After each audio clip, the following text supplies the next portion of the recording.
Salut à tous, j'espère que vous allez bien. On se retrouve nous ce soir et on va parler bien sûr du Paris Saint-Germain. On va revenir sur ce match de Champions League, troisième journée entre l'équipe du Benfica et l'équipe du Paris Saint-Germain. On peut voir le score final un partout entre ces deux équipes. Donc Léo Messi, buteur côté Paris Saint-Germain, et Danilo Pereira, malheureusement buteur contre son camp, buteur pour du coup l'équipe du Benfica. Donc score final un partout. Donc beaucoup de choses à dire sur cette rencontre. Donc tout d'abord, je pense que le Paris Saint-Germain peut nourrir beaucoup de regrets parce que le Paris Saint-Germain aurait pu gagner cette rencontre. Bon, le Paris Saint-Germain aurait pu perdre aussi parce que le PSG, les gars, a joué 20 premières minutes catastrophiques. Heureusement que Donnarumma a sorti vraiment deux énormes face-à-face en première période. Sinon, voilà, le Benfica aurait pu mener 2-0 au bout de 20 minutes de jeu.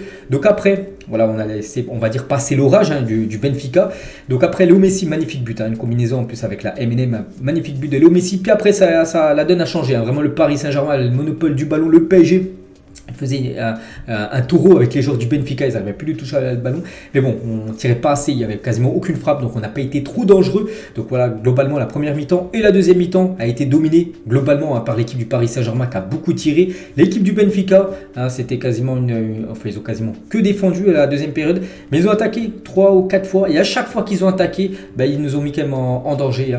À chaque fois, c'était quand même des grosses occasions. Heureusement que Donnarumma, ce soir, il a fait son match. Souvent, il est critiqué du côté de Paris. Heureusement qu'il était là, Donnarumma, parce que sinon peut-être le PSG, les gars, aurait pu payer bien sûr ses maladresses en défense, bien sûr. Donc tout d'abord les statistiques bien sûr de cette rencontre, peut-être pour ceux qui n'ont pas vu le match, pour voir globalement voilà ce qu'il y a eu comme stat. Donc la possession de balle, bien sûr, c'est le Paris Saint-Germain, 60 contre 40 pour le Benfica. Le Paris Saint-Germain a le double de tirs par rapport du Benfica, par rapport à cette équipe portugaise. Le Benfica, c'est 8 tirs, mais 6 tirs cadrés quand même. Donc ils ont été efficaces devant le but. Après voilà, Donnarumma a fait pas mal de miracles, c'est pour ça qu'ils ont marqué que seulement un but. Mais le PSG, c'est plus de 15 tirs, 7 tirs cadrés et un but également. Donc c'est vrai que le score a pu être un peu plus lourd pour les deux équipes, parce qu'il y aurait pu avoir plus de buts. Les deux gardiens ont été bons ce soir. Donc malheureusement, voilà, le PSG n'a pas réussi, on va dire, à s'imposer contre cette équipe du Benfica. Après, pour moi, je crache pas sur ce match nul, les gars. C'est quand même un match nul à l'extérieur, du côté du Benfica, où c'est toujours une équipe coriace. N'oubliez pas que le Benfica a gagné quand même contre l'équipe de la Juventus Turin, il y a quelques semaines. Donc voilà.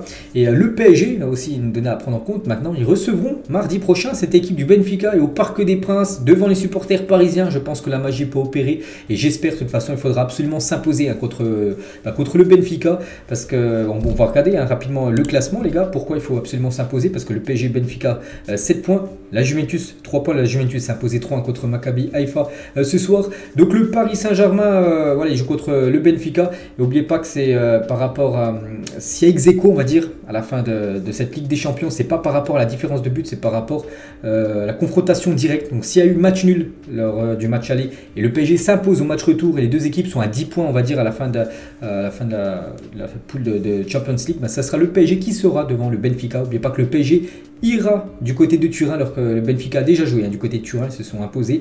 Donc voilà, ce sera un gros morceau pour le Paris Saint-Germain, comme contre cette équipe de la Juventus Turin là-bas. Donc c'est pour ça qu'il faut absolument prendre déjà 3 points de plus sur cette équipe du Benfica. On ne sait jamais s'il y a une contre-performance du côté de Turin. Voilà, on serait toujours devant le Benfica, bien sûr. Donc c'est pour ça, victoire obligatoire mardi prochain, bien sûr, contre cette équipe portugaise qui a souffert ce soir, les gars. Ils ont vraiment souffert en deuxième période, mais on n'a pas réussi à mettre ce but, ce deuxième but qui aurait été synonyme de victoire. On va noter maintenant l'équipe du Paris Saint-Germain. Voilà cette compo, toujours en 3-4-3. Donc Donnarumma, voilà c'est pas une surprise parce que Danilo encore qui a fait un gros match ce soir, donc il a remplacé Kimpembe qui est toujours blessé, sinon c'est quasiment l'équipe type. Donc toujours les notes de 0 à 10, on commence bien sûr avec le gardien parisien Donnarumma. Et Donnarumma, les gars, que dire de sa prestation ce soir? Donc moi je vais vraiment monter très haut dans le barème. Je attribue la note de 9 sur 10 pour Donnarumma, un match exceptionnel. Pourquoi? Parce que déjà il a été décisif, je vous ai dit, l'équipe du Benfica, c'est pas les tirs, moi je regarde, c'est surtout les tirs cadrés qui sont très importants. Donc c'est 6 tirs cadrés, donc il a pris un but. En plus le but, il ne peut rien parce que c'est un but contre son camp, il peut rien, tout simplement. Donc il a fait 5 arrêts et c'est quand même des arrêts comment dire, des arrêts où les joueurs du Benfica ne tirent pas à 30 mètres, hein. Ils sont vraiment à 3-4 mètres de Donnarumma et ils sauvent à chaque fois, l'équipe, hein, parisienne. Rien que je pense à son action contre Gonzalo Ramos en tout début de match où il a dévié du pied. Donc rien que là, les gars, imagine, on prend déjà un but au bout de 10 minutes de jeu. Non, il a sauvé la baraque, il a sauvé aussi la baraque pas mal de fois. Donc pour moi, ça mérite une note de 9 sur 10 pour le match de Donnarumma. Vraiment un match exceptionnel. Heureusement qu'il était là. Pour moi, ça a été l'un des meilleurs, peut-être voire le meilleur, hein, parisien ce soir. Donc félicitations à Donnarumma. On passe à la défense à 3. On va commencer avec Danilo Pereira, ce joueur qui peut jouer couteau suisse, hein. Milieu de terrain, il peut jouer aussi défense centrale. Et ce soir, comme d'habitude, il a fait un gros match. Malheureusement, pour lui, il marque ce but contre son camp. Voilà, c'est juste ça, on va dire, le seul point négatif de sa prestation ce soir. Sinon, vraiment un match très très solide, hein. Beaucoup de duels aériens remportés. Beaucoup de ballons aussi récupérés. Donc un match, comme d'habitude, très complet, hein, de Danilo.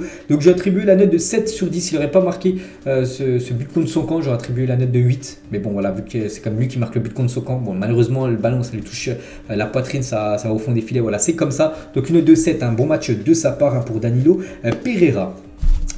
On va parler cette fois-ci de Marquinhos. Donc Marquinhos, un capitaine du Paris Saint-Germain, exemplaire comme depuis pas mal de saisons, hein, le leader de cette défense. Et actuellement Marquinhos, hein, depuis ce début de saison, il fait peur, ouais, il faut l'avouer. Donc ce soir, les gars, pour moi, il n'a pas été bon, les gars, Marquinhos, hein. Donc voilà, un match très léger de sa part. J'ai l'impression, je sais pas, il a plus la grinta, il va plus dedans, je sais pas. Même niveau relance, les passes et tout, c'est toujours. T'as toujours peur, en gros, t'as toujours peur qu'il fasse une boulette et tout, alors que normalement Marquinhos, les gars, à l'époque c'était la sérénité, c'était vraiment le monsieur propre, on va dire, derrière. Mais là actuellement il fait très très peur, Marquinhos. Je lui attribue la note de 4 sur 10, les gars, pour sa prestation ce soir. C'est un match insuffisant, hein. Je ne l'ai pas trouvé vraiment rassurant. Normalement c'est le capitaine, les gars, c'est un joueur avec beaucoup d'expérience du côté de Paris et il fait peur. Voilà, pour moi 4-1. Voilà, Marquinhos, il faut absolument qu'il se ressaisisse, hein, parce que je le trouve pas sensationnel actuellement. Sergio Ramos également, la note de 4 sur 10, hein. Peut-être méchant, les gars, c'est que je passe à 7 Danilo et Marquinhos et Ramos 4. Donc Ramos, déjà en tout début de match, hein, il nous a mis déjà dans le mal, hein, avec des passes pour Danilo, des passes où par exemple une qui est partie directement en corner. C'est vrai que Ramos, puis même dans les duels, il était un peu moins tranchant ce soir. Il a perdu aussi pas mal de ballons, lui, normalement, qui est très bon niveau passe, niveau relance, niveau transversal, tout ça. Il en a perdu aussi pas mal. Donc je sais pas, puis même dans le contact et tout, normalement Sergio Ramos, il arrive, voilà, il met un gros tampon de ça. Soit on l'a vu plutôt léger, hein, voilà, ça a été un petit Sergio Ramos, une note de 4, hein. Il n'a pas été super bon, Sergio Ramos. Donc voilà la défense, hein. C'est vrai que la défense n'a pas été super bonne, hein, parce que quand même, n'oubliez pas que le Benfica, les gars, s'est créé d'énormes occasions. Ils sont arrivés à 3-4 mètres de Donnarumma. Heureusement que le gardien parisien a arrêté les frappes, mais c'est-à-dire que la défense, hein, parisienne, surtout Marquis et Ramos, hein, n'ont pas été à la hauteur. On passe à Nuno Mendes, les gars. Donc déjà en espérant que Nuno Mendes, que sa blessure ne soit pas trop grave, mais bon, quand on le voit, il se met au sol. C'est pas un coup qu'il a eu, donc quand c'est pas un coup, c'est dire que voilà, c'est musculaire. Quand c'est musculaire, ben, ça peut être grave. Enfin voilà, ça peut être 2-3 semaines, peut-être un mois. Pour lui, déjà, il y a la Coupe du Monde, hein, donc déjà par rapport à sa prestation, les gars, c'est une note de 5, hein, voilà, Nuno Mendes, un match moyen, hein, il doit faire plus à Nuno Mendes. Bon, il a percuté quelques fois, il a fait quelques bons centres, mais voilà, des fois il fait mieux. Et voilà, par rapport à sa blessure, en espérant que ça soit pas trop grave, hein, voilà, pour Nuno Mendes, on en saura un petit peu plus dans les prochaines heures ce qu'il a. On va passer de l'autre côté, tiens, directement Achraf Hakimi. Donc Hakimi également une note de 5. Achraf Hakimi, il a perdu pas mal de ballons, hein, voilà, ce soir, je l'ai vu, hein, perdre quand même beaucoup de ballons, hein, ça c'est régulier quand même pour Achraf Hakimi, hein. C'est pas le premier match où il perd énormément de ballons. Bon, il a pris son côté, hein, sur l'aile. Après, voilà, niveau, comment dire, offensivement, on l'a pas trop vu, hein, voilà, Achraf Hakimi. On a plus vu, par exemple, Nuno Mendes, qui a pour moi plus centré ce soir que Achraf Hakimi. Donc voilà, une note de 5, hein, voilà, pour le joueur marocain. On va passer aux deux milieux. Donc pour moi, ben, je leur ai mis la même note, les gars. Et vraiment, on savait que je passe du tout ou rien. Pour moi, ils ont été exceptionnels, hein. Verratti et Vitinha, non, peut-être pas exceptionnels parce que c'est 9. Ils ont été très bons parce que je leur ai mis la note de 8. Et dans le barème, 8, ça veut dire très bon.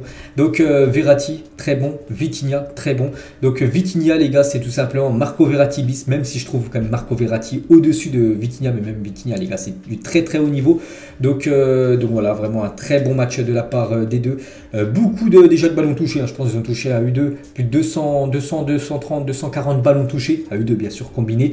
Ils ont récupéré pas mal, ils ont fait courir beaucoup cette équipe du Benfica qu'on avait marre à la fin du match, parce que voilà, c'était les plaques tournantes au milieu de terrain, et ça coulissait grâce à Verratti, ça coulissait grâce à Vitinha. Verratti comme d'habitude, sous la pression, il perd quasiment jamais le ballon. Donc Vitinha, c'est un joueur fluide, voilà, qui dès qu'il voit une solution, il la donne directement. Il va pas se casser la tête à essayer de faire des crochets comme ferait par exemple Marco Verratti qui garde plus le ballon. Donc voilà, pour moi le milieu il est parfait du côté du Paris Saint-Germain. Donc 8 pour les deux, je les ai trouvés vraiment très bons ce soir. Et on va finir avec la triplette en attaque. On commence tout d'abord avec Neymar. Donc Neymar décisif ce soir. C'est lui qui fait la passe D pour le but de Léo Messi. Donc félicitations à Neymar. Mais Neymar n'a pas été à la hauteur ce soir du Neymar qu'on voit depuis le début de la saison. Vous savez que Neymar depuis le début de la saison, il est époustouflant. Ce soir, ça n'a pas été un grand Neymar. Donc pour moi, il ne mérite pas la moyenne Neymar. Il mérite une note de 4. Donc on l'a pratiquement pas vu, dommage. J'ai pensé, voilà, il a failli marquer ce retour acrobatique, ça touche la barre transversale. Sinon, on l'a pratiquement pas vu à Neymar. Il a dribblé quelques fois, il a perdu quelques fois aussi le ballon. Donc voilà, 4, c'est un match insuffisant de la part de Neymar, les gars. On sait qu'il peut faire bien mieux, le joueur brésilien. On va parler cette fois-ci de Kylian Mbappé. Donc Mbappé, donc où est le Mbappé de la saison dernière? Parce que là, depuis le début de la saison, on fait pas mal de matchs, mais il est totalement hors sujet ce soir. Il est hors sujet, pour moi, ça mérite 3. Mbappé, c'est la plus basse note que j'ai mis ce soir. Donc, qu'est-ce qu'il a fait de bien, Kylian Mbappé, ce soir? Je ne sais pas. Peut-être, il a percuté 1 ou 2 fois sur le côté, mais bon, voilà, c'est ce qu'on demande, bien sûr, à n'importe quel joueur, de percuter. Sinon, il a touché beaucoup de ballons. Au début de match, je crois, les 5 premiers ballons qu'il a touchés, il en a perdu 4. Il a juste obtenu, je me souviens, un coup franc, où en plus, la passe, ça lui revient dessus, avec un peu de chance. Sinon, les 5 ballons, boum, il est donné directement au joueur du Benfica. Puis même dans le jeu, les gars, il a tenté encore des frappes comme avec l'équipe de France qui est passé 50 mètres au-dessus des buts. Il a fait aussi une belle frappe qui est enroulée, le gardien adverse à l'arrêté. Voilà, c'est juste la seule belle action de Kylian Mbappé. Faut le dire, les gars, quand il est bon l'année dernière, c'était le meilleur joueur du Paris Saint-Germain. C'est lui qui a sauvé le PSG pas mal de fois. Regardez, souvenez-vous contre le Real Madrid lors du match aller de Champions League. Mais où est le Mbappé la saison dernière? Il n'est pas là actuellement. Il est en grande difficulté, Kylian Mbappé. Donc une note de 3. Je ne l'ai pas trouvé bon ce soir pour moi. Il a été mauvais ce soir, Kylian Mbappé.